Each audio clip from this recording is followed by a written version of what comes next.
Hey, Hi there. how are you? Fabulous. I just got off my 8:30. Excellent. Crazy, crazy. Happy Sometimes it, Friday. I think you said sometimes it runs a little long, right? Yeah, I'm like, come on, guys, I got a thing. Yeah, move it along, move it along. It's our weekly digital meeting. So, and I do love my digital sales manager. She's pretty fantastic. So So what do you guys meet about? You guys meet like, hey, this is how many, advertisers we got, or what is it? well, I think a lot of our team, yay, thanks. Okay. Um, a lot of our team don't really know how to sell digital. I've kind of um put a lot of focus on it in the last year. So at least 50% of my billing is digital. Um, but she kind of it's kind of repetitive because it's trying to teach it's a new language for a lot of people. I mean, they throw around those acronyms: SEO, SEM, this, that, and the other thing, and you can't do that with a client, and you make them feel dumb if they don't know what it means. You have to Yeah. explain what it is. Yeah, yeah. Explain, so she's like, does anybody remember the first pillar of why Cumulus Digital? And it's like, yeah, because we over deliver by the industry standard by 25% over the industry standard. Okay, what else? Um, you know, what's the fourth pillar? We do it all big or small. We can work with $1 million a year. We can work with $12,000 a year. Yeah. We can work with any budget anyway. So, but the other people are like, um, uh, what's the second pillar? It's we deliver real people. Anyway, whatever. But it's like the other people are, I don't know, deers in headlights or something. I understand that. I understand that. Well, so the point of today is to give us a chance for like some real conversation about whatever it is that you got going on. But we're trying to just give people an example of what mentorship looks like. Life Sure. problems, business problems, mindset issues. Whatever it is that you need to chat about, but we really want kind of an example of that. So, like, I'm recording the Zoom.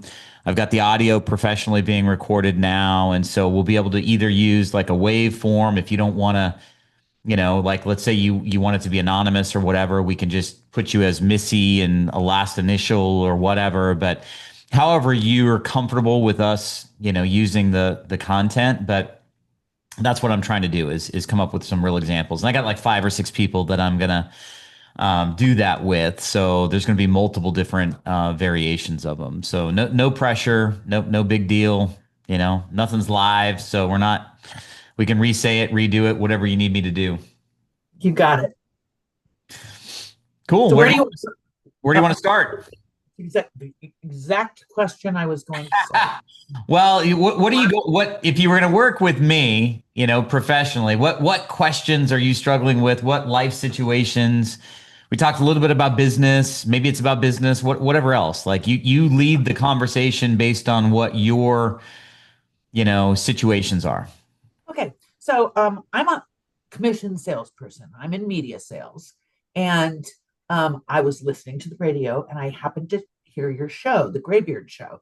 Mhm. And you were talking about um, how it's just as easy or possibly easier to grow your business by 10 times as it is to double your business. Mhm. And that, of course, because I'm again 100% commission salesperson, that got my attention. Very seriously got my attention. It's like, wait a minute, I make this much and I can make 10 times that Mhm. easier than I can make 2 times that. How Tell me how. how does that work? Yeah. I mean, Uh, what's the basic premise of how that works? yeah, so great book, and it's very timely that you asked that question. Dan Sullivan wrote a book, and 10x is easier than 2x. Okay. Okay. And great book. Highly recommend the book. Okay. Okay. Man, I devoured that book, I want to say 2 or 3 times on vacation last year. And I just took note after note after note. And so let me tell you what the basic premise of the 2x versus 10x is. So when you think about your business and you think about making more money and you think about like stretching yourself, most people would agree that a two times your current income revenue situation, that would be awesome, a doubling of your business. So most people kind of have that mindset.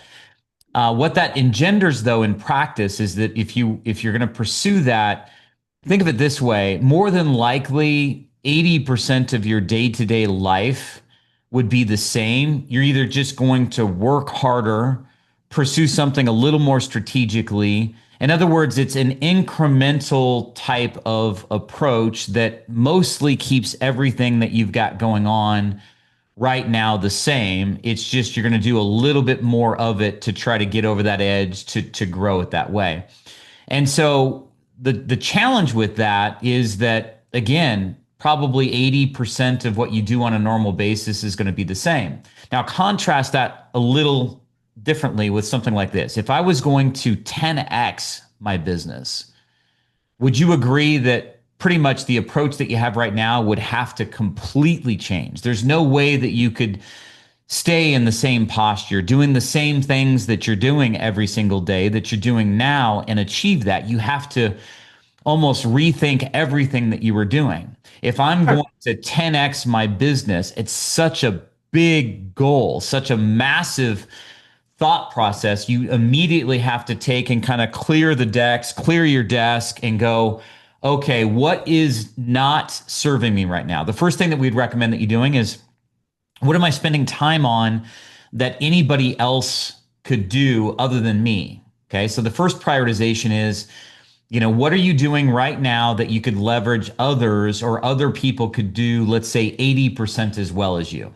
Okay. Because one of the traps of salespeople and entrepreneurs in general is we think that nobody else can do what we do, right? Nobody else is going to care as much. Nobody else is going to tackle it the right way. I need to be the person that's involved in X, Y, Z because I just can't trust that anybody else is going to do it. And that, I don't know if that affects you now. Is that something that you deal with?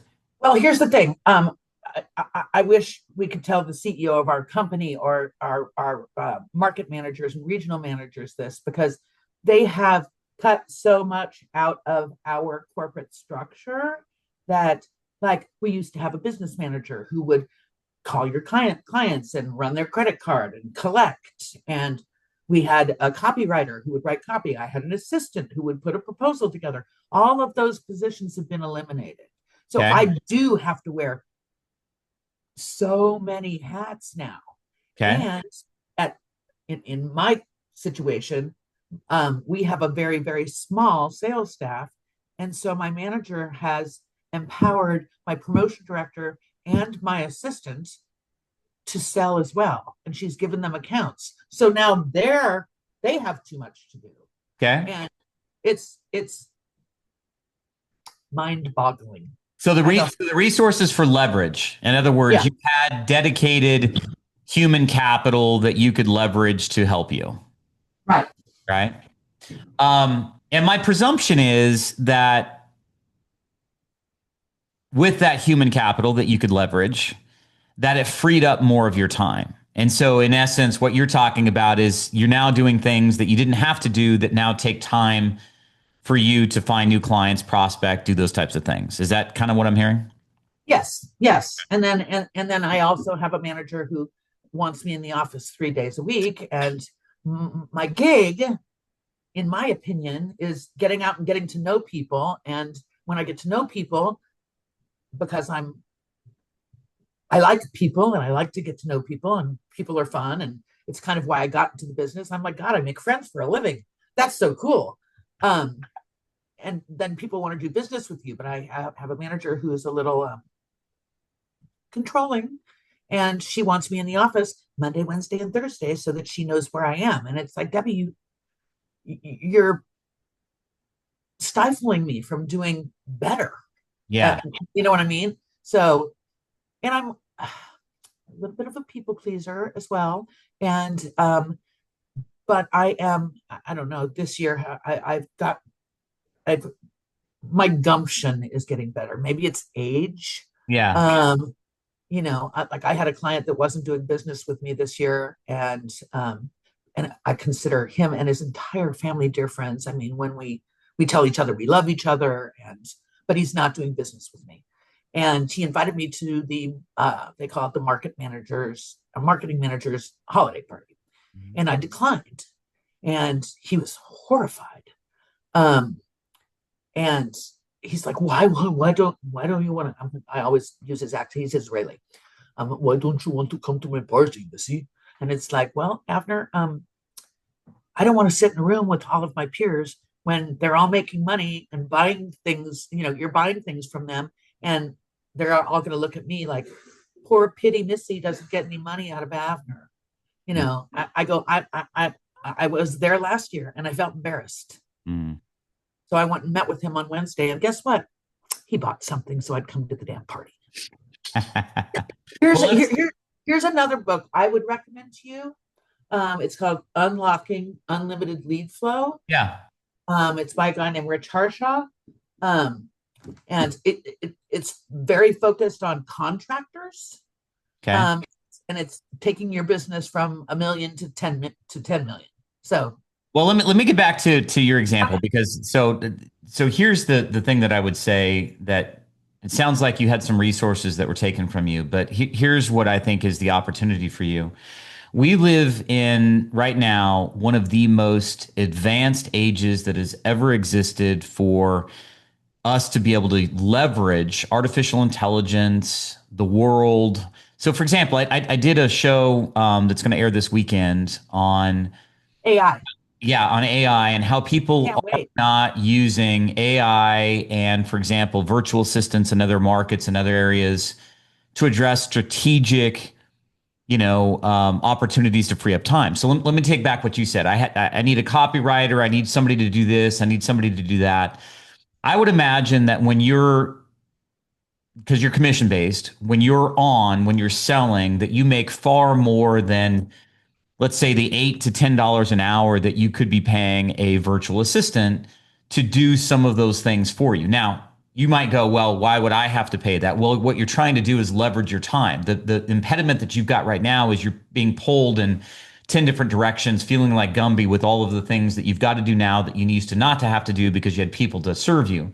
Now, a lot of people used to think as recently as maybe even 6 months to a year ago that virtual assistants, there's a language barrier. People can sense or feel that they're dealing with somebody that isn't in the US. And so a lot of people kind of had this feeling that maybe there's going to be a challenge or a problem with these people in terms of getting what I actually need. Is there going to be too much difficulty in training them to get the result that I want?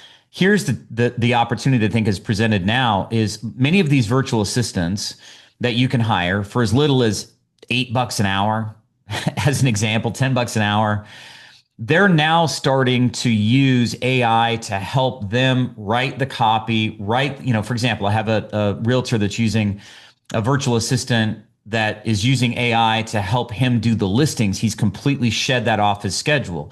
They're being tasked with, okay, you got to download the pictures, you got to update the listing. And the virtual assistant is using the tool technology today of artificial intelligence to help serve them in that capacity.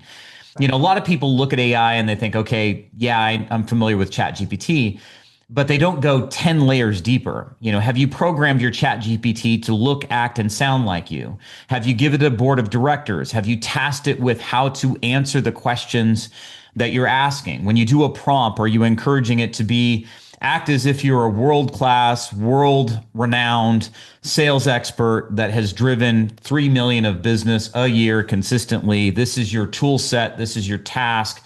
Do the research, come up with this copy, come up with this script or whatever. Where I've seen the biggest opportunity for people to free up time is in leveraging virtual assistants because it's now a global economy. Okay, you can find somebody that you like, somebody that's versed, whether it's Upwork, some of these other portals that you can use to find them. And many of them really now are using artificial intelligence to be better at serving and helping you. So if you can offload those tasks, let's say, for example, when I'm in sales, I'm making, let's say I could make $100 an hour, in sales. Well, if I'm spending my time doing these medial tasks that are all required as my job, but yet not necessarily required from me to do, yet Right. they're just required as part of the job. Why wouldn't I want to take and hire somebody at $8 an hour to do those things for me? So then I free up that time to then now, use it to attack going after new clients.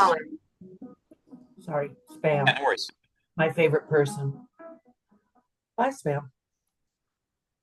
Okay, sorry. So that's just one I area love that. where you're thinking differently, Yeah, because again, we all only have the same amount of 24 hours in the day, right?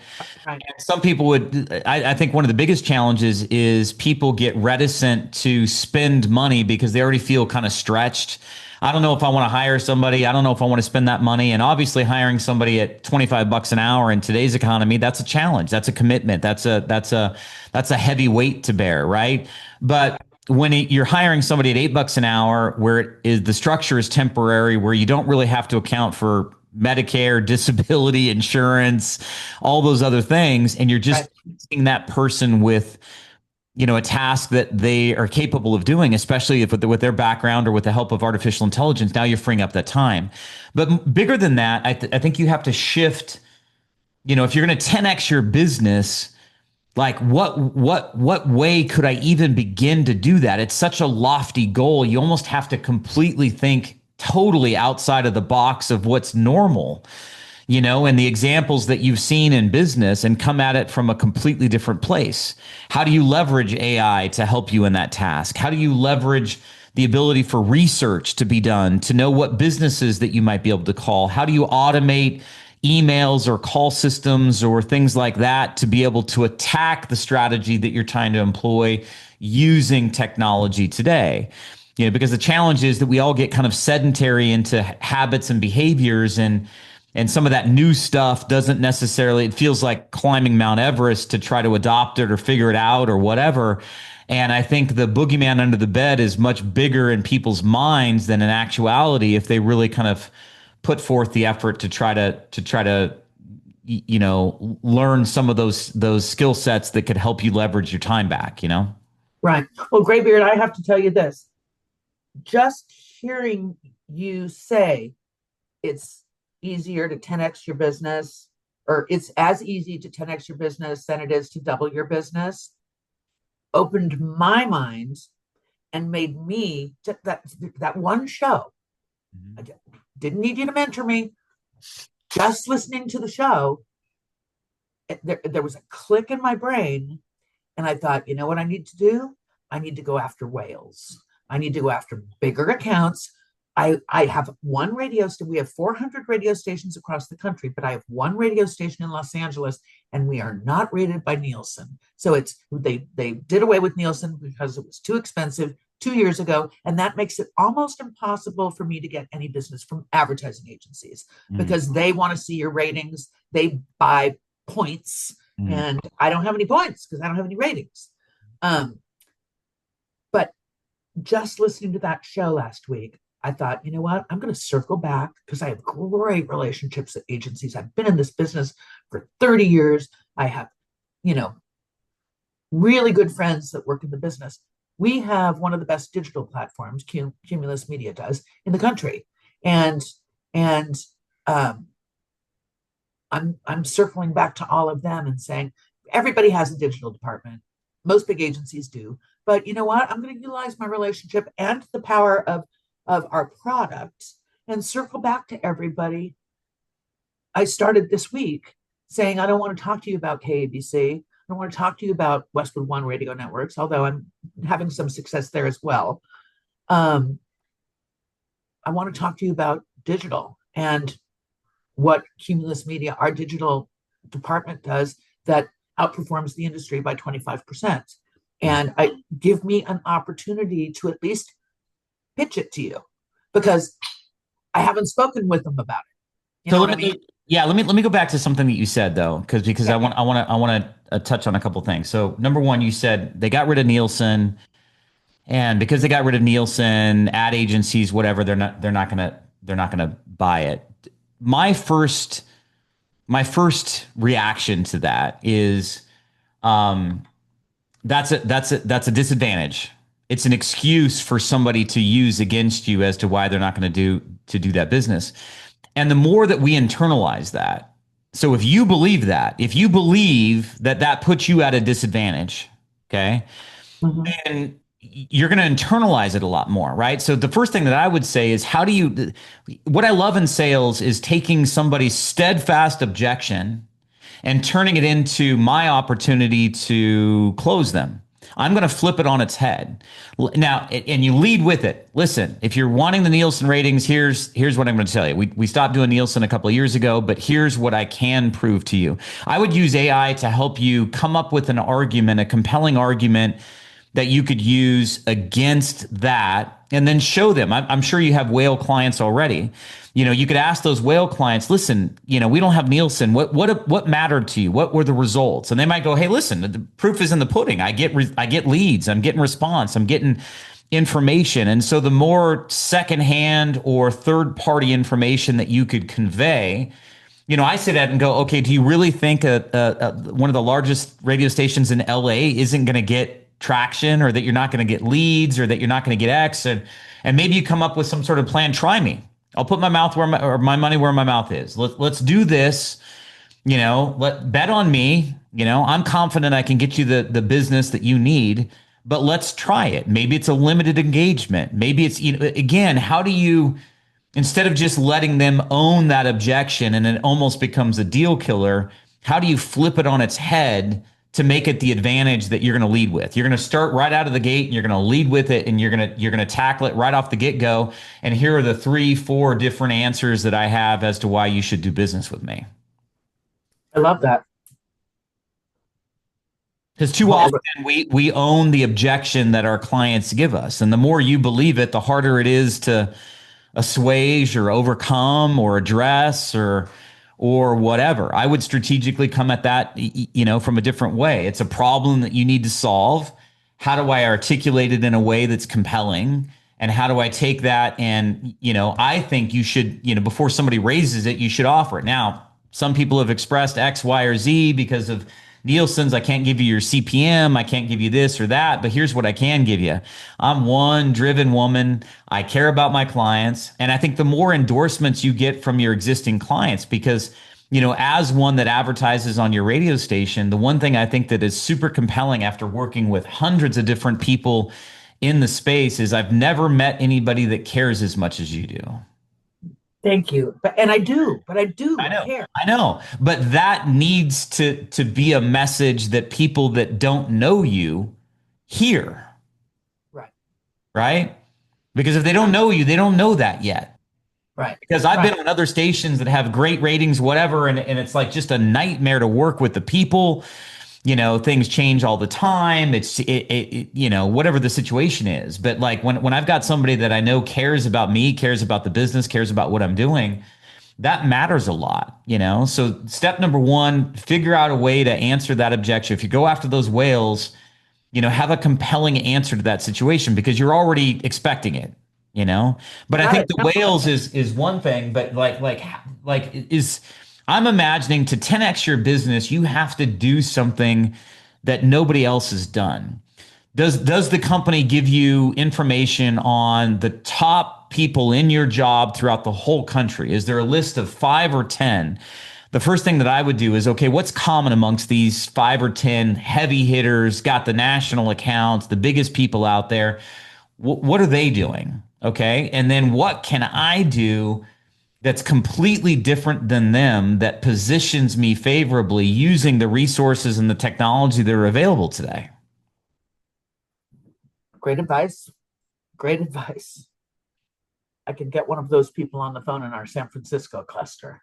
hmm That's all, that's all sharpening the saw, right? Like it's Yeah. investigating. It's like too often in business we get into patterns of behavior where we're just kind of going through the motions, and what's the old adage? The definition of insanity is doing the same thing over and over again and expecting it to be different. If you're going to 10x your business, you really have to do almost everything different.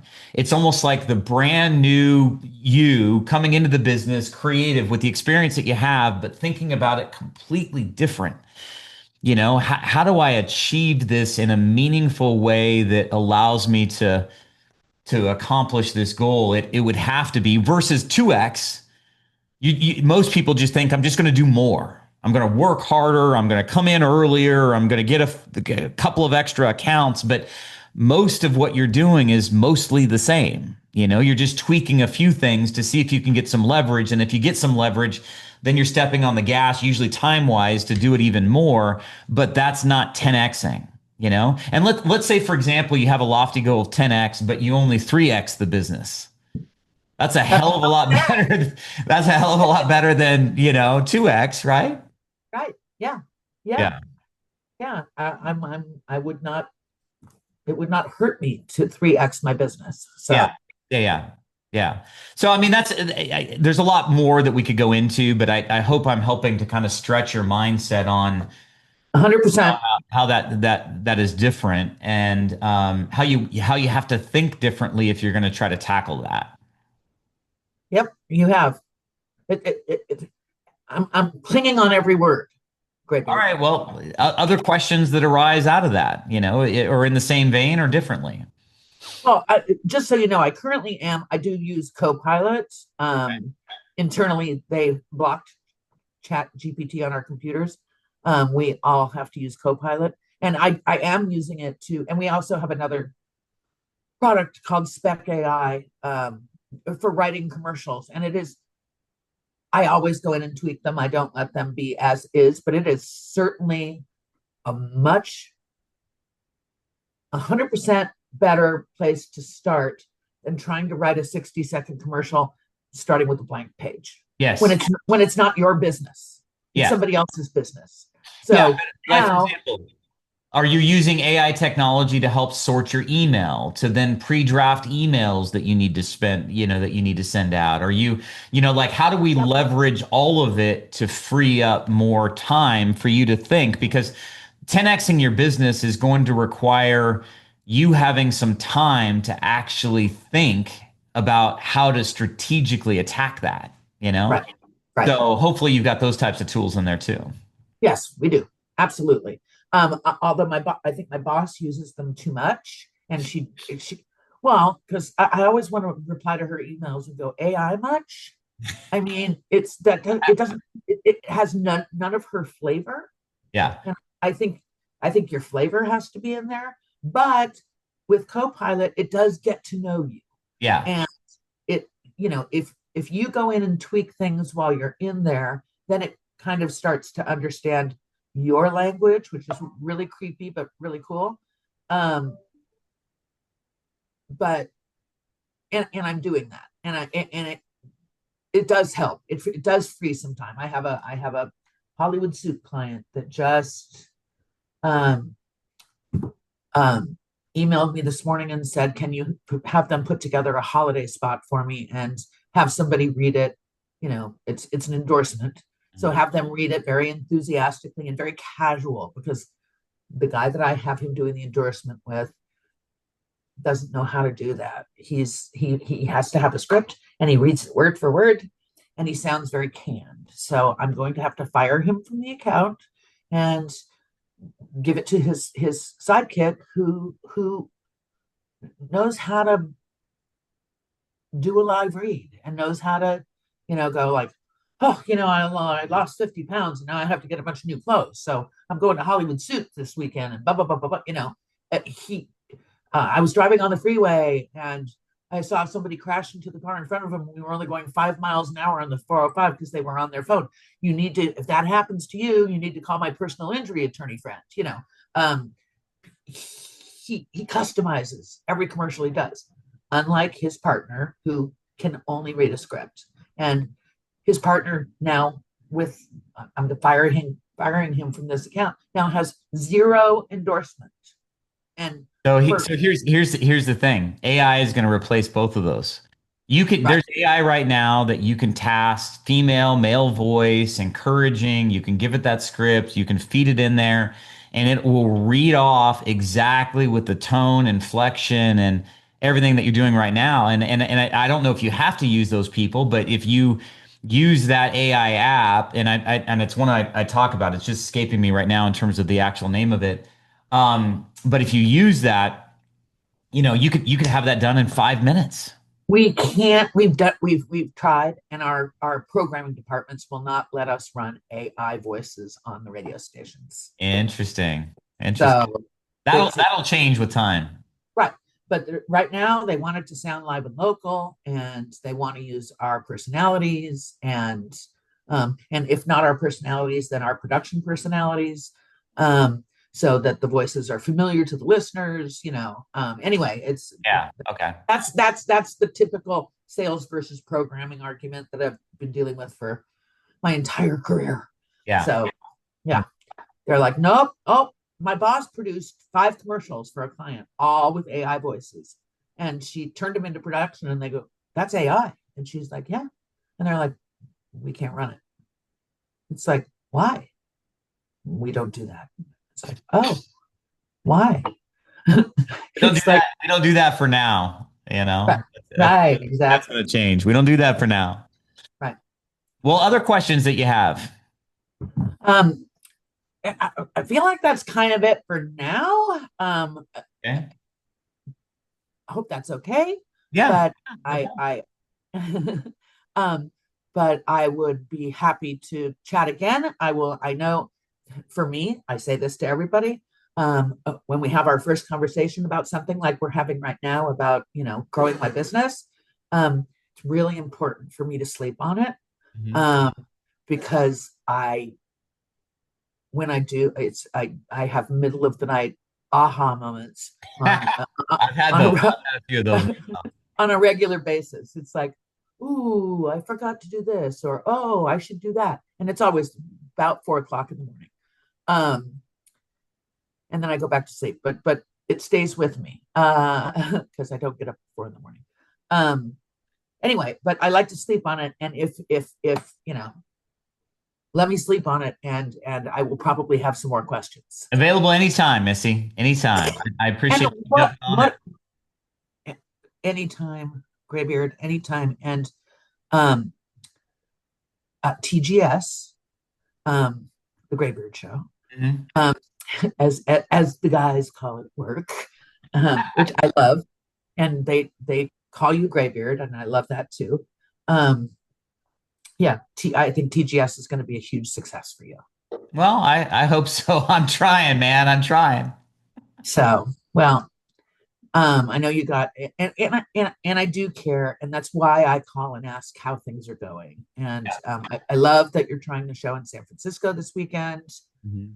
Um, and I can't wait for you to meet. Well, Debbie's but she's fine. She's fine. She's fine. She's just a control freak. The problem is she only has 2 salespeople. There's 2 of us, Mhm. and so she's got too much time on her hands. Aaron, who we call AJ in San Francisco, he's got 3 radio stations and 10 salespeople. Mm. So he's got a lot more going on. I went to a meeting on Wednesday and I had invited her to it, and she said she was going to go, but I told her I didn't want her there. And the client was like, I thought Debbie was coming. And I said, no, I invite her so that she knows where I am, so that she doesn't call me and ask me where I am. Because if God forbid I'm not, at my desk at 9 a.m. on Monday, Wednesday, and Thursday, but I get a phone call at 9:05. Where are you? And it's like, oh, I'm on the off ramp and there's a stalled vehicle. I'll be there in 3 minutes. It's like, well, you're late. It's like, Debbie, I'm a 100% commission salesperson. You need to stop. Um, it's like, Is this meeting that was it your idea? Was it her idea? there she is, Debbie Payne. Um, hold on 1 second. Yeah. Hey, I'm on with Graybeard. Can I call you back in a couple minutes? Yes, you may. Okay. Talk to you in a minute. Okay, bye-bye. She'll be like, what are you doing? Yeah. Um, anyway, what was your question? I said the premise of me meeting San Francisco and meeting Debbie, was that your idea? Was it her idea? It was my idea, because Okay. I think it's important. You're a valuable client to both radio stations, and I think there's nothing but potential with you and your businesses, and um, and I feel like it's only respectful that the managers know who you are. Okay. And you know, when I get off the phone with you and I'm grinning ear to ear because I just like adore you, and it's not that way. It's very genuine with me. It's not that way with all of my clients. Mhm. There are some I love. I got one I'm dealing with. This is why Debbie's calling me. That, oh, never mind. It's Francis. Yeah, Um, I understand. he's a nightmare to me Yeah. because he when he doesn't get his way, he didn't get his way on something a few weeks ago, and this is between you and I. Mhm. Um, Understood. he upper management got involved because he was like, freedom of speech, and we'll sue you if you don't let us buy an hour or something. And it's like, What? yeah, yeah, that was his client, not Francis. But as soon as, and he goes, and you need to apologize. And so I told Debbie, I said, well, he wants me to apologize in writing.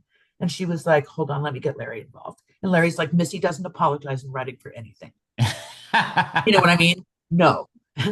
And so then Larry gets